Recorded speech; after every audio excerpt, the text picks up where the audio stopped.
Good afternoon and welcome to BizTech's Asian Midday Market Watch, powered by Astral Asset Management. It's the 8th of February. And on this Wednesday, we have Lee Kian Soon, CEO of Astral Asset Management, coming to us out of Singapore. Now, Kian Soon, as always, great to have you on the show. Good afternoon, everyone. Now, Kian Soon, I'm going to come back to you in a bit after we take a look and see how markets have performed in the first half of the day. But we start, as always, first with cryptocurrencies. Bitcoin is now at 23,252. It's up 1.62%. Ethereum is at 1,679. It's up 2.91%. Now, looking across the regional equity markets, we start close to you, Kian Soon. The SGX is up 0.25%. Then we have Bursa Malaysia, which is now at down 3.33%. Shanghai is down 0.06%. The ASX All Ordinaries is up 0.33%. The Nikkei is down 0.41%. The Hang Seng is up 0.31%. And rounding up the numbers, we've got the Kospi, which is up 1.43%. Kian Soon, what's your view on market performance in the first half of the day? I think it's a mixed bag today. The markets the Fed decision made this week with regards to the interest rate hike of 25 basis points. Now, Kian Soon, I think one of the key things that investors should be cognizant of is the fact that it looks like inflation is not just transitory, it's becoming sticky, and it's also higher interest rates are going to be here for a longer period than we anticipate. Now, how should investors then prepare their portfolios for this high inflation, high interest rate environment in the long term? I reckon investors and the markets have got used to low interest rates of more than a decade.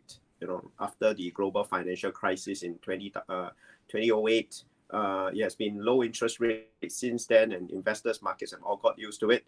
Last year was a huge shock to everybody with a huge increase in interest rate of close to 5% within 1 year, and you could see the market reacting violently, and that's what happened last year. So the anticipation coming into 2023 is everybody thought that the interest rates is going to peak soon as inflation is going to be under control. But as you mentioned, I think it has shown that inflation could be more sticky than transitory as was forecasted by a lot of economists.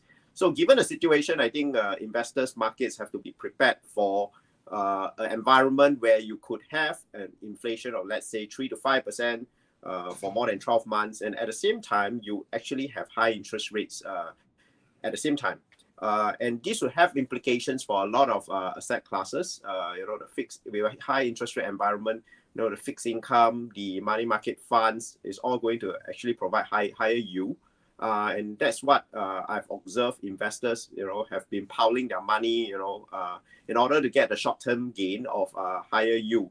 But ultimately, right, if you look at money market funds, T-bills and fixed deposits of 4%, which is being offered in the Singapore markets, the key question you've got to ask yourself is this even sufficient even to beat an inflation of 5-6% currently? Mm-hmm. And then, so how do we then where do we put our money at the end of the day? Because as you correctly pointed out, there will be a gap between inflation and what is offered in terms of fixed income products of at least 1 to 1.5% based on current scenarios. What should we be doing then to protect our capital in the longer term? So if you look at all the finance textbook, and the answers is well known, which is in an inflationary environment. For example, even in wars, right, as we've seen from the world wars, investments in equities is the only thing that could beat inflation in the longer run, right? So this is where the irony comes, right? In the short run, people tends to be negative when we are going into a recessionary environment. They want to protect their capital. That's why they rather put money into safe instruments like T-bills, bonds, fixed deposit, etc. But it's not going to generate sufficient yield. Rather, you have to think longer term, and you have to allocate. My advice is allocate sufficient, of your portfolio into equities, because it could not generate your returns in the coming 2 years when, there's a recessionary environment, when, the operating business environment is tough. But in the longer run, the returns of equities is always going to beat, inflation. And with a portfolio that is diversified, you're more likely to have a healthier returns, rather than, a very secured returns for the coming 1-2 years, but you miss the higher returns on your portfolio in the longer run. Now, Kian Soon, where does that then place REITs? Because Singapore obviously is a market that has a very substantial amount of REITs listed on the SGX, and traditionally they've provided above average returns for investors. This high interest rate regime obviously has changed the attractiveness of REITs. What's your view on this moving forward?